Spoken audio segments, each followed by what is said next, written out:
Radio Kantipur, radio राष्ट्रको। काठमाडौँ उपत्यकामा corona संक्रमण वृद्धि दर तीव्र। उपप्रधानमन्त्री, 2 मन्त्री र प्रधान सेनापति पनि होम क्वारेन्टिनमा। अघोषित रूपमा केन्द्र नियन्त्रित संघीय प्रणाली विकास गर्न खोजिएको प्रदेशको आरोप। शान्ति सुरक्षाको सबै जिम्मेवारी आफू मातहत राख्ने केन्द्रको तयारी। प्रमुख प्रतिपक्षी कंग्रेसमा क्रियाशील सदस्यता वितरणलाई लिएर किचलो। केन्द्रको गुट स्थानीय तहसम्मै पुगेकाले थप समस्या भएको नेताहरूको टिप्पणी। युरोपमा कोरोना भाइरसको संक्रमण पुनः फैलिँदै। फ्रान्समा एकै दिन 7,000 भन्दा बढीमा संक्रमण देखियो। र इङ्ल्यान्ड र पाकिस्तान बीचको T20 सिरिज पनि वर्षाले अवरुद्ध। पहिलो खेल नतिजा विहीन। नमस्कार, कान्तिपुर डायरीका साथमा केशु र म अनिल। समाचार अब विस्तारमा। मुलुकमा हिजो कोरोना पुष्टि भएका मध्ये करिब 45% काठमाडौँ उपत्यकाका छन्। देशभर 927 संक्रमित देखिएकोमा काठमाडौँ उपत्यकामा मात्र 415 जनामा पुष्टि भएको हो, जुन कुल संक्रमितको 44.76% हो। केही दिन अघि दैनिक देखिने संक्रमित मध्ये 1/3 उपत्यकाका थिए। पछिल्ला दिन बढ्दै गएको छ। स्वास्थ्य मन्त्रालयका अनुसार काठमाडौँमा 107 महिला र 243 पुरुष गरेर 350 जनामा शुक्रबार कोभिड संक्रमण देखिएको हो। यस्तै ललितपुरमा 4 महिला र 7 पुरुष गरी 11 जनामा र भक्तपुरमा 24 महिला र 30 पुरुष गरी 54 जनामा संक्रमण देखिएको हो। विज्ञहरूले उपत्यकामा संक्रमण तीव्र देखिएको र आगामी दिनमा झनै बढ्न सक्ने बताएका छन्। यसैबीच उदयपुरको त्रियुगा नगरपालिका 4 का एक शिक्षकको मृत्युको 3 दिनपछि कोरोना पुष्टि भएको छ। घरमै सिकिस्त भएपछि उनलाई उपचारका लागि काठमाडौँ स्थित त्रिवी शिक्षण अस्पताल ल्याइएको थियो। अस्पतालका कोभिड कमिटिका संचार संयोजक माधव प्रसाद घिमिरेले 52 वर्षीय ती शिक्षकको मंगलबार राति मृत्यु भएको बताउनुभयो। उहाँले भन्नुभयो, उपचारका लागि ल्याए लगत्तै मृत्यु भएको हो। रिपोर्ट बिहिबार आएको छ। ज्वरो र श्वास प्रश्वासमा समस्या देखिएका उनी साउन 28 देखि बिरामी रहेको पारिवारिक स्रोतले बताएको छ। यस्तै भक्तपुर नगरपालिका 3 मङ्गलाछेका 82 वर्षीय पुरुषको पनि मृत्युपछि संक्रमण पुष्टि भएको हो। भक्तपुर अस्पतालमा उपचाररत मधुमेह र निमोनियाका बिरामी उनको हिजो बिहान मृत्यु भएको थियो। मध्यपुर थिमी नगरपालिका 3 गट्ठाघरकी 64 वर्षीय महिलाको पनि संक्रमण पुष्टि भएको छ। बिहिबार दिउँसो कम्युनिटी अस्पताल गट्ठाघर ल्याई पुर्याउँदा मृत्यु भइसकेको र PCR परीक्षण गर्दा कोरोना देखिएको अस्पतालकी प्रमुख प्रशासक मन्जु तिमल सिन्हाले बताउनुभयो। ती महिलाको प्रत्यक्ष सम्पर्कमा आएका चिकित्सक सहित 5 स्वास्थ्यकर्मीलाई आइसोलेसनमा राखिएको छ। काठमाडौँको छाउनी स्थित नेपाली सेनाको हाताभित्र रहेको कोभिड-19 संकट व्यवस्थापन केन्द्र CCMC को सचिवालयमा कार्यरत कर्मचारीमा कोरोना संक्रमण देखिएपछि मन्त्रीहरू र प्रधान सेनापति होम क्वारेन्टिनमा बसेका छन्। केही दिनअघि CCMC को बैठकमा सहभागी उपप्रधान तथा रक्षा मन्त्री ईश्वर पोखरेल, गृहमन्त्री रामबहादुर थापा, स्वास्थ्य तथा जनसङ्ख्या मन्त्री भानुभक्त ढकाल, प्रधान सेनापति पूर्णचन्द्र थापा र सचिव महेन्द्र गुरगाई होम क्वारेन्टिनमा बस्नु भएको हो। CCMC को सचिवालयमा गत आइतबार कोरोना भाइरस रोकथाम तथा नियन्त्रणका विषयमा 2.5 घण्टा छलफल भएको थियो। त्यहाँ सहभागी CCMC का कर्मचारी नै संक्रमित भएका छन्। मन्त्री सहित प्रधान सेनापति, सचिव र अन्य कर्मचारीको PCR परीक्षण गरिएको छ। सत्तारूढ दल नेपाल कम्युनिस्ट पार्टी नेकपाका सचिवालय सदस्य समेत रहेका पोखरेल र थापा क्वारेन्टिनमा बसेसँगै नेकपाको आज बस्ने सचिवालय बैठक पनि स्थगित भएको छ। CCMC सचिवालयका संयोजक तथा प्रधानमन्त्री कार्यालयका सचिव गुरुगाईका अनुसार सैनिक कर्मचारीमा पनि संक्रमण देखिएको छ। यसैबीच कोरोना संक्रमणबाट हिजो 13 जनाको मृत्यु भएको छ। चितवन मेडिकल कलेजमा उपचार गराइरहेकी मकवानपुर हेटौडाकी 71 वर्षीय महिला र भरतपुरकै पुष्पाञ्जली अस्पतालमा भरतपुर महानगरपालिका 2 क्षेत्रपुरका 51 वर्षीय पुरुषको मृत्यु भएको हो।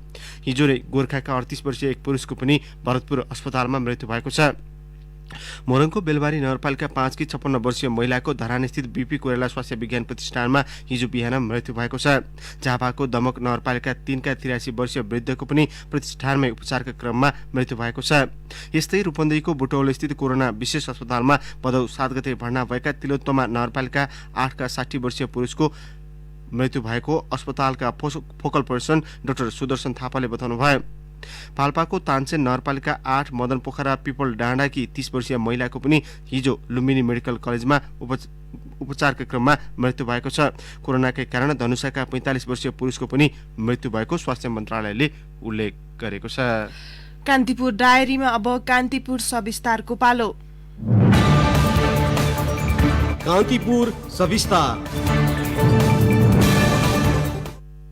देशभरका 42वटा कोरोना संक्रमण केन्द्रमा दैनिक 20,000 बढी स्वाब जाँच्ने क्षमता भए पनि त्यसको आधा मात्रै उपयोग हुँदै आएको छ। हाल औसतमा दैनिक 11,500वटा स्वाब परीक्षणबाट करिब 1,000 संक्रमित थपिँदै गएका छन्। जति धेरै परीक्षण गर्यो त्यति नै धेरै संक्रमित पहिचान भएको स्वास्थ्य तथा जनसंख्या मन्त्रालयले जारी गरेको तथ्याङ्कले देखाउँछ। तर तीव्र गतिमा परीक्षण बढाई संक्रमण नियन्त्रणमा अग्रसर हुनुपर्ने निकाय नै लाचार देखिएका छन्। कोरोना संक्रमणले भयावह रूप लिएको भन्दै नियन्त्रणका लागि काठमाडौँ उपत्यका लगायत मुलुकका 1/3 बढी जिल्लामा निषेधाज्ञा लगाइएको छ। संक्रमण फैलिन नदिन अत्यावश्यक बाहेकका यात्रामा प्रतिबन्ध लगाइएको निषेधाज्ञा अवधिलाई प्रभावकारी सदुपयोग गर्न भने राज्य चुकेको छ। सरकार भन्छ नागरिकले सरकारको आज्ञा पालना गरेनन्, त्यसैले संक्रमितको संख्या बढ्यो। नागरिकको गुनासो उस्तै छ, पर्याप्त परीक्षण गरिएन, संक्रमणले भन्दा भोकले ज्यान जाने अवस्था आयो, नियम मान्दा मात्र पेट भर्दैन। नागरिकलाई कोरोना परीक्षण गराउन निकै पापड पेल्नुपर्छ, कारण सरकारले नै परीक्षण निकै थोरै गर्ने रणनीति लिएको छ, जसबाट संक्रमितको व्यवस्थापनमा चुनौती थपिँदै गएको चिकित्सक बताउँछन्। संक्रमण रोग तथा आइसोलेसन विज्ञ डाक्टर प्रभात अधिकारी जति पनि मान्छेहरू संक्रमित भएका छन् उनीहरूको PCR पोजिटिभ हुनुभन्दा 2-3 दिन अगाडिदेखि नै उनीहरूले सिम्पटम्स आउनुभन्दा अगाडि नै अरूलाई सार्न थालिसकेका हुन्छ र त्यो सार्ने प्रोसेसले जति रोग फैलिन्छ त्यो 50% भाग ओगट्छ। भन्नुको अर्थ हामीले चाहिँ सिम्पटम्स भएको मान्छेलाई आइडेन्टिफाई गरेर मात्र नपुग्ने रहेछ भनेर त थाहा भइसक्यो। हामीले चाहिँ त्यो PCR पोजिटिभ भएको मान्छेले 2-3 दिन अगाडि कोलाई भेट्नुभयो, उहाँहरूलाई पनि खोजेर उहाँहरूलाई पनि अरूसँग घुमिन हुन नदिकन राख्नुपर्छ। त्यसलाई भन्छ कन्ट्याक्ट ट्रेस गरेर क्वारेन्टाइन गर्नु हो। हामी यो दोस्रो पार्टमा चाहिँ चुकिरहेका छौँ। समाजमा कोरोना आतंक यस्तो बनिसक्यो कि संक्रमित पुष्टि हुनु त परेको कुरा सामान्य रोगाखोकी लाग्दा समेत उपेक्षामा परिन्छ। जबकि कोही बिरामी पर्दा उसलाई उचित स्याहारको आवश्यकता पर्छ। तर ठीक विपरीत संक्रमण मुक्त भएका व्यक्ति समेत अन्य संक्रमितलाई सहयोग गर्न हिचकिचाइरहेका छन्। कमजोर प्रतिरक्षा प्रणाली भएका व्यक्ति जो कोरोना संक्रमित हुन्छन् उनीहरूलाई प्लाज्मा थेरापी वरदान बन्न सक्ने प्रमाणित भइसक्यो। प्रतिरोधात्मक क्षमता एन्टिबडीको विकास भइसकेको हुने हुँदा कोरोना संक्रमण मुक्त भइसकेका व्यक्तिको रगत प्लाज्माको विकासका लागि महत्त्वपूर्ण मानिन्छ। नेपाल स्वास्थ्य अनुसन्धान परिषद अन्तर्गत प्लाज्मा थेरापीका प्रमुख अनुसन्धानकर्ता डाक्टर जनक कोइराला हामीलाई अहिले एउटा गाह्रो परेको चाहिँ के छ भने जो व्यक्तिहरू अस्पतालबाट निको भएर घर घरमा जानु भएको छ उहाँहरूलाई हामी डोनर भन्छौँ। उहाँहरूलाई चाहिँ हामीले खोजेर सबैलाई नै कन्ट्याक्ट गर्न कोसिस गरिरहेको छु। नेपाल हेल्थ रिसर्च काउन्सिलको तर्फबाट हामीलाई प्लाज्मा डोनरहरू चाहिँ अरू चाहिएको छ। यस्तोसँग रोग बढेको छ काठमाडौँ उपत्यका साथै प्रदेश 2 र अरू प्रदेशहरूमा पनि कि धेरै नै बिरामीहरू सिकित्साबाट अस्पतालमा जानु भएको हुनाले पहिला जो चाहिँ आइसोलेसनमा बसेर घरमा जानु भएको छ उहाँहरूलाई हामी चाहिँ त्यही अनुरोध गर्दछौँ कि उहाँहरूको 200 ml भनेको 1 कप जति ब्लडले अरूलाई चाहिँ जीवनदानै हुन्छ। मुलुकभर 42 स्थानबाट दैनिक करिब 20,000 जनाको कोरोना संक्रमण परीक्षण गर्न सक्ने क्षमता छ। तर हाल त्यसको आधा संख्यामा मात्र परीक्षण गरिँदै आएको छ। यसको प्रमुख कारण जनशक्तिको अभाव भएको स्वास्थ्य तथा जनसंख्या मन्त्रालयको बचाउ छ। मन्त्रालयका प्रमुख विशेषज्ञ चिकित्सक डाक्टर रोशन पोखरेल अहिलेको मुख्य चुनौती भनेको कोअर्डिनेसनको पाटो नै हो हैन। अब जम्मै स्वास्थ्यको जिम्मा अब आइसोलेसनदेखि क्वारेन्टाइनदेखि जम्मैमा स्वास्थ्य भन्ने कुरा आयो। हामीले स्वास्थ्य कर्मीलाई संक्रमणबाट बचाएर जो बिमारी हुनुहुन्छ उहाँहरूको उपचारमा चाहिँ यही भइरहेको स्वास्थ्य कर्मीले गर्नुपर्ने छ। त्यो एउटा ठुलो चुनौती छ अहिले हामीलाई। त्यसले गर्दा अहिलेको बढ्दो संक्रमणलाई कसरी आइसोलेट गर्ने, कसरी उहाँहरूको ट्रिटमेन्ट बाटोमा हेर्ने भन्ने गाह्रो भइरहेछ। भनिन्छ दुर्घटना बाजा बजाएर आउँदैन, तर कोरोनाको सन्दर्भ धेरै हदसम्म फरक छ। कारण अन्य मुलुकमा भयावहको रूप लिएपछि नेपालमा त्यो परिस्थिति गुज्रेको छ। त्यसैले यस समयलाई व्यवस्थित गर्न हरेकले आफ्नो तर्फबाट गर्न सक्ने स्वास्थ्य सम्बन्धित सावधानी अपनाउन जरुरी छ। त्यसपछि मात्रै हामीले कोरोना विरुद्धको लडाईँमा एक हदको सफलता पाउँछौं। अन्यथा स्थिति हाम्रै सामुन्ने विकराल भएर जान्छ र हामीले ठुलो हेर्नुको विकल्प छैन। रेडियो कान्तिपुरका लागि रमेश दुलाल। कान्तिपुर सविस्तार। यसबीच सरकारले काठमाडौँमा जारी गरेको निषेधाज्ञाको प्रभाव संक्रमणको 2 सातापछि मात्रै देखिने विज्ञहरूले बताएका छन्। उनीहरू त्यस अघि अत्यावश्यक तयारी थाल्न सरकारलाई सुझाव दिन्छन्। संक्रमितको संख्या बढेपछि काठमाडौँ उपत्यकामा भदौ 3 देखि 10 गतेसम्म निषेधाज्ञा गरिएको थियो। निषेधाज्ञा थपेर 17 गतेसम्मका लागि पुर्याइएको छ। भदौ 3 मा उपत्यकामा संक्रमितको संख्या 2498 थियो। बागमती प्रदेशको तथ्याङ्क अनुसार काठमाडौँ उपत्यकामा संक्रमितको संख्या हिजो 4820 पुगेको छ। एपिडेमियोलोजी तथा रोग नियन्त्रण महाशाखा एडीसीडीका पूर्व निर्देशक डाक्टर बाबुराम मरासिनी उपत्यकामा निषेधाज्ञा लागू गरे पनि संक्रमितको संख्या अझै थपिँदै जाने बताउनुहुन्छ। उहाँले भन्नुभयो निषेधाज्ञाको प्रभाव देखिन कम्तीमा 14 दिन लाग्छ। योभन्दा अगाडि शरीरमा भाइरस पसिसकेकालाई अहिले देखिन्छ। यो प्रभावकारी भयो कि भएन भनेर 17 गतेपछि मात्रै थाहा हुन्छ। तीजका समयमा धेरै भिडभाड भएकाले पनि संक्रमण जोखिम बढेको उहाँको भनाइ छ। संक्रामक रोग विशेषज्ञ डाक्टर अनुप सुवेदीले निषेधाज्ञा प्रक्रिया आफैमा कोरोना संक्रमण नियन्त्रण गर्ने उपाय नभएको उल्लेख गर्नुभयो। उहाँका अनुसार निषेधाज्ञालाई महामारी नियन्त्रण गर्न थप तयारी वा मौकाका रूपमा लिनुपर्ने उहाँको भनाइ छ। कान्तिपुर डायरीमा अब ब्रेकको पालो। कान्तिपुर डायरीमा अब बाँकी प्रसंग। कंग्रेसमा दुई थरी सदस्यता छन्, साधारण र क्रियाशील। साधारण सदस्यता जो कोहीले सजिलै पाउन सक्छन्, त्यसको कुनै अभिलेख पार्टीमा छैन। क्रियाशील सदस्यता पाउन चाहिँ विधानमै लामो मापदण्ड तोकिएको छ, तर कहिल्यै पालना भएको छैन। विधानको दफा 50 को उपदफा 6 मा महाधिवेशन हुनुभन्दा 6 महिना अघि सदस्यता वितरण र नवीकरण बन्द गर्नुपर्ने व्यवस्था छ। व्यवहारमा महाधिवेशन आउन 6 महिना बाँकी हुँदा बल्ल क्रियाशील सदस्यताको वितरण र नवीकरण थालिएको छ। यति बेला केन्द्रबाट 64 जिल्लाले क्रियाशील सदस्यता फारम लगेका छन्। ती बाहेक कतिपयमा नेताहरूको स्वार्थ हावी भएको छ। 11 जिल्लामा पार्टीका पुराना संरचना समायोजन नटुङ्गिएकाले रोकिएको छ। विधानमा 6 महिना अगावै सदस्य भएकाले मात्रै मतदान गर्न पाउने व्यवस्था छ, तर व्यवहारमा उल्टो छ। क्रियाशील सदस्यताको टुङ्गो लाग्नु अघिसम्म सदस्य भए पनि मतदान गर्न पाउने प्रचलन बसालिएको छ। 14औं महाधिवेशन नजिकिँदै गर्दा फेरि क्रियाशील सदस्यताको मुद्दा पार्टीभित्र विवादको मुख्य चुरो बनेको छ। सदस्यता वितरणलाई लिएर संस्थापन पक्षसँग इतर पक्षको जहिल्यै पनि अविश्वास र संशय रहन्छ। तत्कालीन सभापति सुशील कोइरालाको पालामा वर्तमान सभापति शेरबहादुर देउवालाई त्यस्तै अविश्वास थियो। महाधिवेशनको मुखमा देउवाले केन्द्रीय सदस्यता राजीनामा दिनेदेखि बैठक बहिष्कार, घेराउ, अनसन जस्ता हत्कण्डा अपनाउनु भएका थिए। घुमीफिरी रुम्जाटार भने जस्तै देउवाप्रति अहिले त्यस्तै खालको अविश्वास वरिष्ठ नेता रामचन्द्र पौडेल, पूर्व महामन्त्री कृष्ण प्रसाद सिटौला पक्षले गरेको छ। पौडेल पक्षले पार्टी नेतृत्वले महाधिवेशन कब्जा गर्नका लागि सदस्यता वितरणमा अनियमितता गरेको आरोप लगाएको छ। त्यस विरुद्ध धरना, अनसन जस्ता विरोधबाट दबाव दिने रणनीति उसले बनाएको छ। नेता शेखर कोइरालाका अनुसार महाधिवेशनको मुख्य खेल क्रियाशील सदस्यता वितरणबाट शुरू हुन्छ। सदस्यता प्रणालीलाई व्यवस्थित नबनाइदा जहिले यस्तै लफडा निम्तने उहाँ बताउनुहुन्छ। उहाँले कान्तिपुरसँग भन्नुभयो, व्यवस्थित हुँदा गोलमाल गर्न पाइन्न, गोलमाल गर्न नपाएपछि आफू कमजोर भइन्छ भन्ने मानसिकता नेतृत्वमा देखिन्छ। चुनाव जित्नका लागि सदस्यता वितरणमै धाँधली गर्ने काम अहिले पनि भइरहेको छ। शेरबहादुरजीले धेरै जिल्लामा विधान विपरीत बाटोबाट क्रियाशील सदस्यता दिने काम थाल्नु भएको छ। यसलाई रोक्नका लागि धरना नै दिनुपर्ने अवस्था आएको छ। विधान एकातिर, व्यवहार अर्कोतर्फ हुँदा समस्या निम्तने गरेको तर्कसँग संस्थापन पक्षी नेता सुरेन्द्र पाण्डे पनि सहमत हुनुहुन्छ।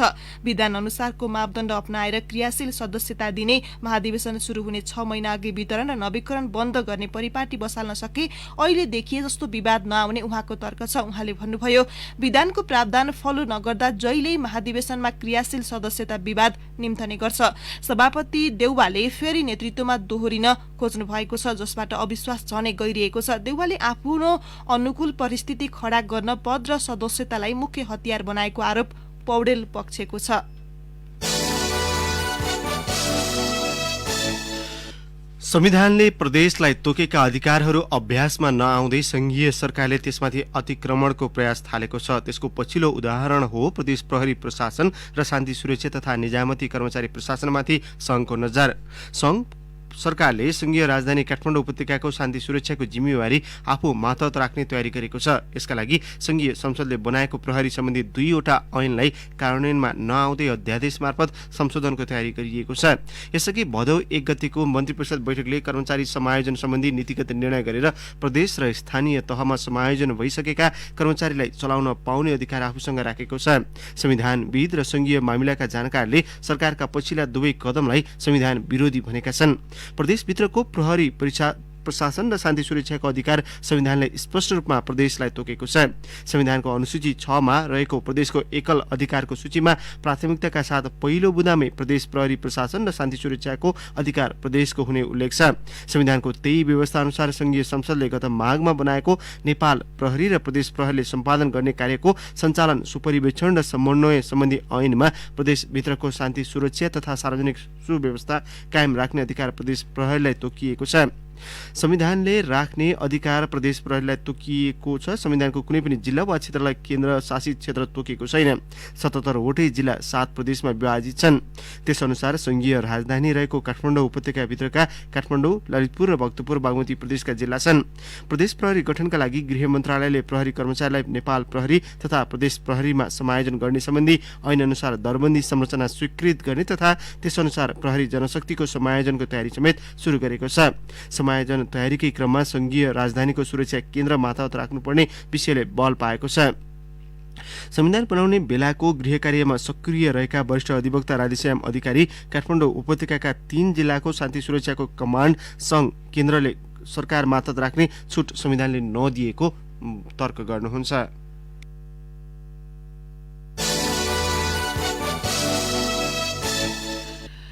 स्थानीय प्रशासनको अनुरोधमा सत्याग्रह एक साता पर सारेपछि डाक्टर गोविन्द केसी हिजो बिहानै जुम्ला सदरमुकाम खलङ्गा बजारबाट गाउँतिर लाग्नुभयो। गुठीचौर गाउँपालिकाको स्वास्थ्य चौकीमा पुगेर स्थानीय स्वास्थ्य कर्मीसँग भलाकुसारी गर्दै हुनुहुन्थ्यो। बिहान 10:30 बजेतिर हातको औंला काटिएकी एक महिला आइन्।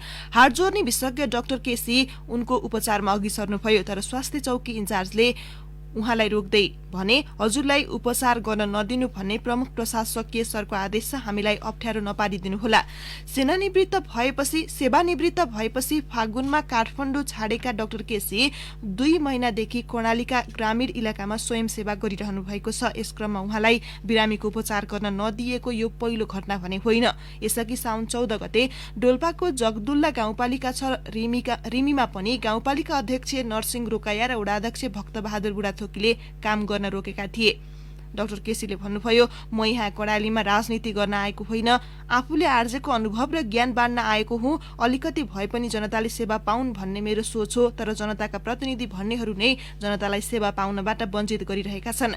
आफूलाई काम गर्न रोक्ने वडाध्यक्ष बुढाथोकीकी श्रीमतीले नै लुकीछुपी आएर आफूसँग सेवा लिएको घटनाले निकै पीडा दिएको उहाँले बताउनुभयो। यसले स्थानीय तहका जनप्रतिनिधि पनि कसैको इशारामा वा आफै जानी नजानी परिचालित भइरहेको उहाँको भनाइ छ। विद्युतीय माध्यमद्वारा सञ्चालन गरिने व्यापारका लागि सरकारले कानून बनाउने तयारी थालेको छ। मन्त्री परिषदको बैठकले उद्योग वाणिज्य तथा आपूर्ति मन्त्रालयलाई ई कमर्स सम्बन्धी विधेयक बनाउन सैद्धान्तिक स्वीकृति दिएको हो। मन्त्री परिषदको निर्णय सार्वजनिक गर्न बिहिबार सञ्चार तथा सूचना प्रविधि मन्त्रालयमा आयोजित पत्रकार सम्मेलनमा सरकारका प्रवक्ता मन्त्री युवराज खतिवड़ाले विद्युतीय माध्यमद्वारा सञ्चालन गरिने व्यापार सम्बन्धी विधेयक तर्जुमाका लागि उद्योग वाणिज्य तथा आपूर्ति मन्त्रालयलाई स्वीकृति दिएको जानकारी दिनुभयो। मन्त्रालयले तयार पार्ने विधेयक मन्त्री परिषदले स्वीकृत गरेपछि संसदमा पेश हुनेछ। नेपालमा पछिल्लो समय दर्जनौं ई कमर्स खोले पनि यसबारे कानूनी स्पष्टता छैन। कोभिड-19 को महामारीका कारण पछिल्ला महिना ई कमर्स प्रति उपभोक्ताको आकर्षण भने बढिरहेको छ।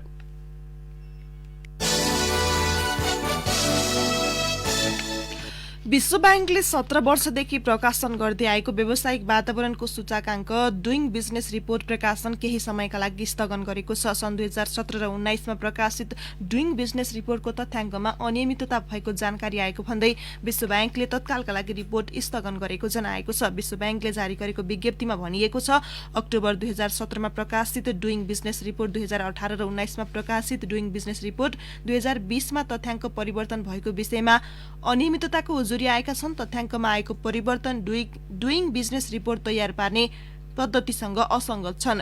विश्व ब्याङ्कले तथ्याङ्कको निष्पक्ष र सत्यताका लागि तत्काल कदम चाल्ने पनि जनाएको छ। कान्तिपुर डायरीमा पुनः ब्रेकको पालो। कान्तिपुर डायरीमा अब आर्थिक प्रसङ्ग। अनलाइन डेलिभरीमा संलग्न र व्यवसाय सञ्चालन गर्नेलाई बुधबार र बिहिबार प्रहरीले काठमाडौँबाट पक्राउ गरेपछि उपत्यकामा खाद्यान्न र अत्यावश्यक सामग्रीको डेलिभरी ठप्प भएको छ। उपत्यकामा अनलाइन डेलिभरीको सेवा दिइरहेका 1 दर्जनभन्दा बढी कम्पनीका प्रतिनिधि र व्यवसाय सञ्चालकलाई प्रहरीले पक्राउ गरी डेलिभरी काम रोक्ने शर्तमा बिहिबार राति छाडेको थियो। प्रहरीको अवरोधपछि अनलाइन डेलिभरी सेवा दिइरहेका कम्पनीहरूले निषेधाज्ञा अवधिभर डेलिभरी नगर्ने निर्णय गरेको फुडमान्डुका संस्थापक मनोहर अधिकारीले बताउनुभयो। अधिकारीलाई बिहिबार प्रहरीले बोलाएर अनलाइन डेलिभरी नगर्ने शर्तसहित कागजमा सही गराएको थियो। अधिकारी सहित युजीकेकी सहसंस्थापक निकिता आचार्यलाई पनि प्रहरीले कार्यालयबाट पक्राउ गरी अनलाइन डेलिभरी सेवा सञ्चालन नगर्ने शर्तसहित राति अबेर छाडेको थियो। फुडमान्डु, युजी केक सहित दर्जनभन्दा बढी कम्पनीले लकडाउन र निषेधाज्ञाको अवधिमा तयारी खानेकुरा सहित अन्य अत्यावश्यक खाद्यान्न घर घरमा पुर्याएर सेवा दिइरहेका छन्। प्रहरी हस्तक्षेपपछि व्यवसाय निरन्तर राख्न माग गर्दै काठमाडौँका प्रमुख जिल्लाधिकारी जनकराज दाहाललाई ज्ञापन पत्र बुझाउन गएको टोलीलाई पनि सरकारले निराश बनाएको छ। नेपाल ई कमर्स तथा अनलाइन डेलिभरी सेवा सञ्चालकहरूको साझा फोरमका सागरदेव भट्ट सहितको टोलीले हिजो अनलाइन डेलिभरी सेवा निरन्तर गर्न पाउनुपर्ने माग गर्दै प्रमुख जिल्लाधिकारी दाहाललाई ज्ञापन पत्र बुझाएको थियो। तर दाहालले निषेधाज्ञाका बेला अनलाइन डेलिभरी गर्न नपाइने जवाफ दिएको संयोजक भट्टले बताउनुभयो। पिरोले सान्नीगाड साना जलविद्युत आयोजनामा क्षति पुर्याएपछि कालीकोटको सदरमुकाम मान्ममा जेनेरेटरबाट विद्युत उत्पादन गरिएको छ। खाडाचक्र नगरपालिका सहित 3 स्थानीय तहमा विद्युत लाइन वितरण गरेको आयोजनाको नहरमा साउन 1 गते आएको पहिरोले क्षति पुर्याएको थियो। 500 किलोवाट क्षमताको विद्युत आयोजना अवरुद्ध भएपछि सदरमुकाम मान्म सहित ताडी, रेङ्गिल, रकु, सेरिजिउला, मेहेलमुडी, मुरमा, सिउना, सिपखाना र फुकोटका बासिन्दा प्रभावित छन्। विद्युत वितरण केन्द्रले जुम्लाबाट 160 किलोवाट क्षमताको जेनेरेटर ल्याएर विद्युत सेवा निरन्तर गरेको हो। पहिरोले भत्किएको नहर मर्मत गर्न कम्तीमा 6 महिना लाग्ने केन्द्र प्रमुख मेघराज जोशीले जानकारी दिनुभयो।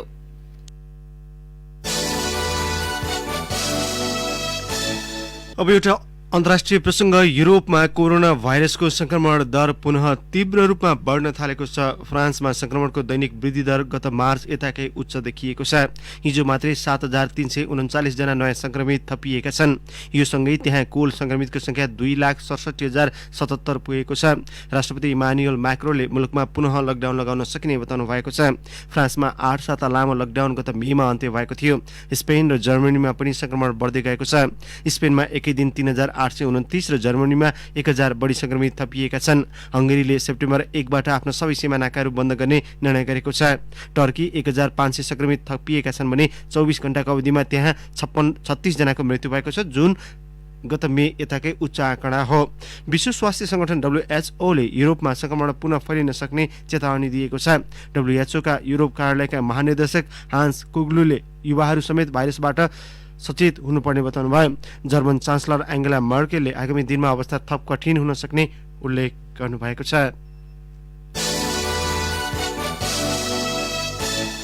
अब एउटा खेल प्रसङ्ग। इङ्ल्यान्ड र पाकिस्तान बीचको पहिलो 2020 क्रिकेट वर्षाका कारण नतिजाविहीन बनेको छ। म्यान्चेस्टरमा टस जितेको पाकिस्तानले फिल्डिङ रोजेपछि ब्याटिङमा उत्रेको इङ्ल्यान्डले पनि पूरा ओभर ब्याटिङ गर्न पाएन। 16.1 ओभरमा 6 विकेट गुमाएर 131 रन बनाएको अवस्थामा वर्षाले खेल प्रभावित बनेको हो। त्यसपछि निरन्तर वर्षा जारी रहेपछि खेल नतिजाविहीन बनेको हो। वर्षाले खेल अवरुद्ध हुनुअघि टम बेन्टेनले 71, डेभिड मलानले 23 र कप्तान योन मोर्गनले 14 रन बनाएका थिए। पाकिस्तानका इमाद वासिम र सदाब खानले समान 2 तथा इफ्तिखार अहमदले 1 विकेट लिएका थिए। 3 म्याचको सिरिज अन्तर्गत दोस्रो 2020 म्याच भोलि हुनेछ।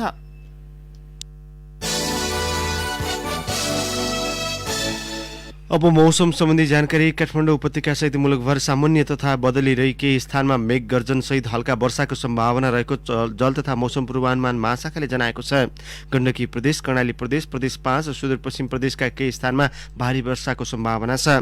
केही बेर अघि 20 डिग्री सेल्सियस मापन गरिएको काठमाडौँ उपत्यकाको अधिकतम तापक्रम आज 28 डिग्रीसम्म पुग्न सक्नेछ। सूर्योदय बिहान 5:41 भयो भने सूर्यास्त भरे साँझ 6:27 हुनेछ। हवस् त नै प्रसङ्गसहित कान्तिपुर डायरीको यो बुलेटिन अहिलेलाई यहीँ सकिन्छ। साथी केशु र म अनिल बिदा माग्छौँ। नमस्कार।